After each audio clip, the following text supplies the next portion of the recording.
YouTube, what's up? So, Larry here. With my little porn stash. What's up? Good evening. Good evening. So, I have this blog series going on that I started in like June, I want to say. I just made a video for my Facebook, and I got on them because, well, like, they are my people. So, like, with them, I tell them everything that I do. For you guys are just a bunch of randoms, you know? And I'm sure you're awesome randoms. So, I've been writing for like 10 years, right? Trying to build up my platform. And I got like crazy ADD, so it's hard for me to like focus on platforms and whatnot. That's why I don't have a following, really. And I tried doing the Larry Show like well over a decade ago and didn't really make anything of it because I just don't have the patience for any of that, you know? So technically this is the Larry Show, but not really advertising it that way because, I mean, I have no patience to keep that stuff up. I'm just like, okay, it's there. You know, just throw a couple random videos up and that's it. So, I've been writing for 10 years. I got 11 published books. The Untold Mystery of the Phoenix, which is about 6 books in itself. And I got the Outcasts, the Broken, Unexpected Alien Apocalypse, and then my own life story. I got a lot of short stories on my blog. www.larryvisgar, V-I-S-G-A-R, .wordpress.com. Check that out. I have, samples of my major books. Like, say, the first one, I got the first 5 pages of all the chapters, and then on the Outcasts, the Broken, Unexpected Alien Apocalypse. But more importantly than that, I have short stories, finished, complete stories, not entirely edited, just in the raw that I threw up there, you know. Yes, I understand how important punctuation is. I get it. But when it's not for a book, basically I go lax on it. I'm like, it's not going to be put out there to print forever. So blog can be edited whenever. But it is a completed story. And I have quite a few of them. One deals with guardian angels. It's called Angels. One that deals with a man and a woman that have 2 different illnesses, and they meet each other in a hospital. And it's a romance. Got a slasher on there. It's not the same story, but it's a different kind of slasher. And I got one that's called Unexpected Sickness. It's called Unexpected Sickness, and it is basically a part of the Unexpected Alien Apocalypse series. But if you go and read this, just know that the story has already been finished. As far as, because I put this on Reddit and they got confused and they got mad at me because I didn't share any backstory. I didn't share how the character got his powers. I didn't share anything except for just what the story was saying itself. So, to not confuse you, if you want to know all the backstory, read the freaking books. Or more importantly, read the first book, Unexpected Alien Apocalypse. The way it starts is, it's the first book that I decided to use myself as a character. Mind you, I've written basically Phoenix 1, 2, 3, 4, and then in Freedom Bound, then Outcast. That's like 6 books. And then The Broken, 7 books. So I written and published 7 books before I decided to make myself a character in a book. And Alien Apocalypse obviously has aliens, but it starts out as just normal, boring life. The character's normal life. And I tell a lot of similarities between like my reality and what's going on in the fiction. So there's a lot that is pretty true, because I like to stay pretty close to my own life. But it's a fiction story that regards aliens, so obviously I had to. No, I really do fight aliens. What? If you call people aliens. But, yeah, no. I mean, it's about the slow transition from normal life into the bat crazy. Normal transition.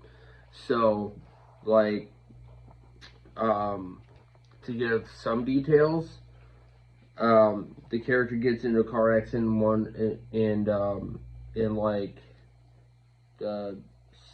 at the end of the second chapter, discovers that he's going to be paralyzed from the waist down. He says, "Nope, ain't happening." So my character's family gets to work, gets this guy up and running within a year, and he has visions that basically tell him that, because he ends up being on a lot of drugs and stuff, but he ends up having visions that basically something bad's coming.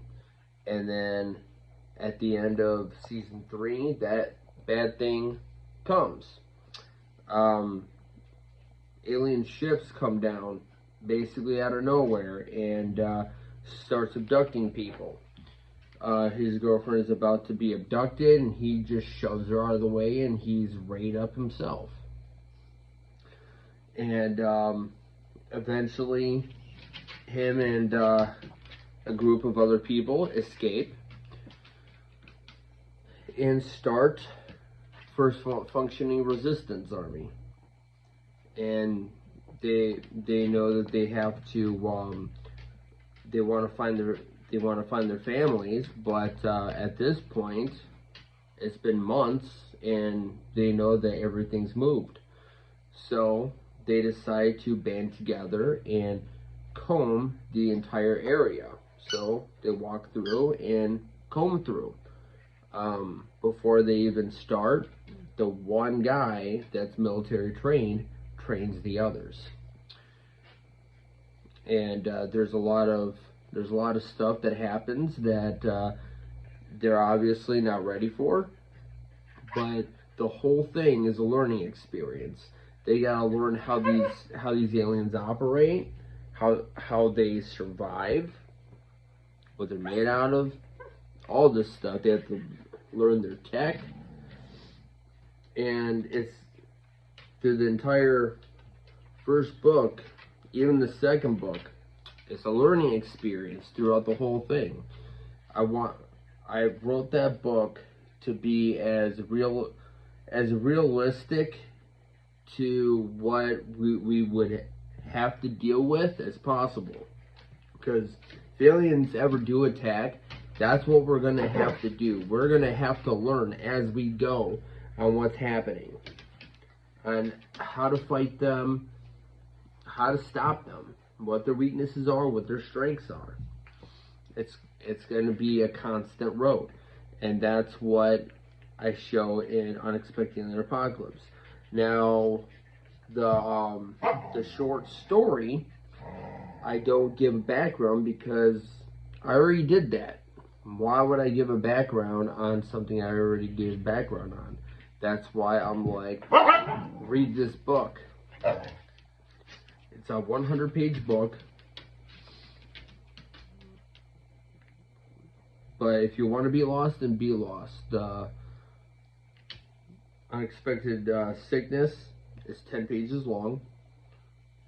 And it happens somewhere within, after the main character gets his powers. And that happens around in basically, I believe it's chapter 9, because there's 10 chapters, I believe. I try to keep my books at 10 chapters. Try to, because it's a nice round number, you know. So check that out. Check Unexpected Sickness, and if you're really confused because you jumped out of order, then track down Unexpected and Apocalypse. I got a blog of like basically how to purchase my books, all the links all tidied up, unless if Amazon screwed that up, because they do. They know how to screw things up. They really do. Otherwise, I got a blog series of, that's the point of this video actually, was to just describe my blog series. Heroes Within. Heroes Within, basically, how do certain people develop their abilities? Survival instinct. Their body doesn't want to die in situations like, say, if somebody is drowning, they're like, I don't want to die. So, they're drowning. They either develop the ability to breathe, or they develop the ability to manipulate the water itself. Somebody's in an abusive relationship, and how do they survive getting their brains beaten in? They develop the ability to heal, right?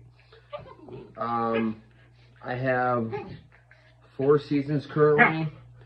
I'm about to finish the 5th season here soon. The seasons, very short, they're 5-minute reads. So like YouTubers, like you guys can get it done like that. We spend like freaking how long just browsing YouTube itself for videos that we want to watch. Check out Heroes Within. Got 4 seasons out right now.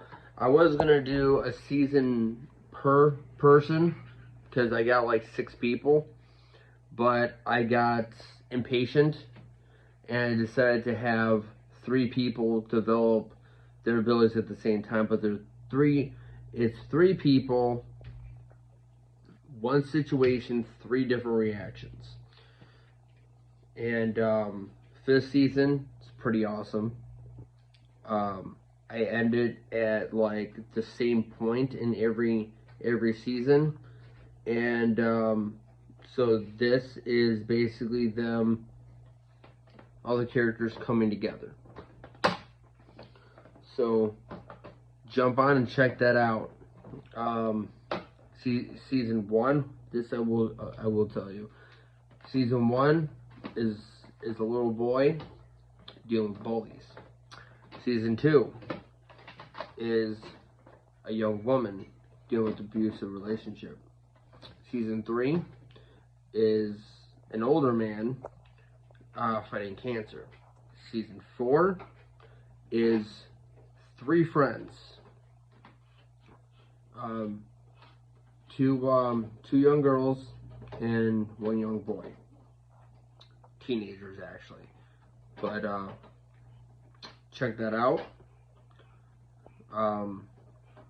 get a dose of my writing, and let me know what you think, because I've been doing this a long time. I'm not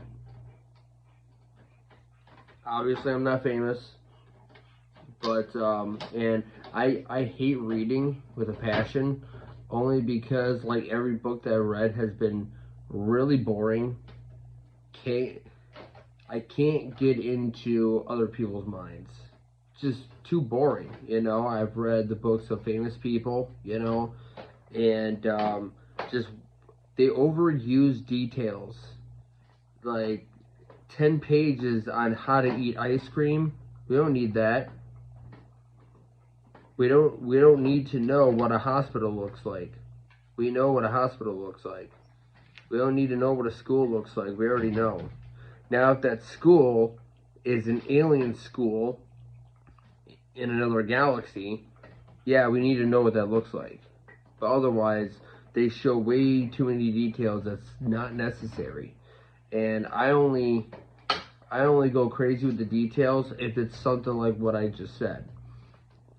If you know it's going to be different. If it's going to be like an infirmary on a spaceship, you know, and it's an alien spaceship. Puppet! Stop chewing on that, please. Thank you.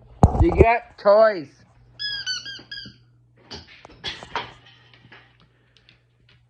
So if it's something like that, then yes, I go into the details. But otherwise, I know by experience, because I kind of do this, that all they're trying to do is fill pages. That's it. They're not trying to entertain you. They're trying to basically buy themselves some words, some space. That's it. And I don't like doing that. And if I have to write a thin book with that just gets to the point, then I do it, you know, because I don't want to waste my time or yours. Now, does my as far as editing goes, I edit all my own stuff, and I go through the ABC thing, and no matter what, you're gonna leave mistakes. Famous writers may leave mistakes, and it sucks so badly when it happens, because like I spend so much time like just going through my stuff and making sure like everything is good, and I edited about 2 times, and I try to edit 3 times, but you got to understand this. Once you have like went through and like written everything, I always edit as I write it. So that's the first go through, and then you have to do your first proofread. Then you go through and you edit it, and then at that point, like you really don't want to do it again, but you know you have to, so you read through it again. And like normally after the first read through, after you completed the story, you just don't want to deal with it again, because it just gets so monotonous. You can see words in your sleep or every time you close your eyes, and you're just like, I'm done. So I normally end up doing like 2 read throughs, and I'm like, I just want this to be over. And once you tell the story, that's it. The story's done. Done and out. That's why I never want to touch the Untold Mystery of the Phoenix again. Because I spent like way too many years going through that storyline, that plot, and I'm like, that's it. That is it. But it sucks. It sucks. But yeah, I can't stand going through somebody else's mind. I'll always read the work of people that I know and love. Like my cousin Shelly, she writes too. And I get to not enjoy reading through her stuff because, like, there's no action in her stuff. No action whatsoever. She writes good, but, like, it's boring stuff. You know, it's just, like, people talking, people, like, just sharing heart-to-heart stuff, and it's, like, she has, like, 2 vampire books out, and I read through them, and I'm just like, make out already. If you're gonna make out, then make out. And she does have fighting scenes, but it's, like, 2 throughout the entire book.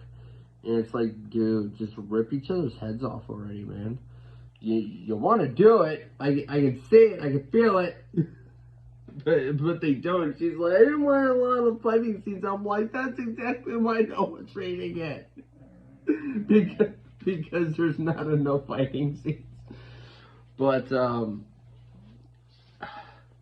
yeah, I can't stand reading her stuff, but I do because she's family and she reads my stuff.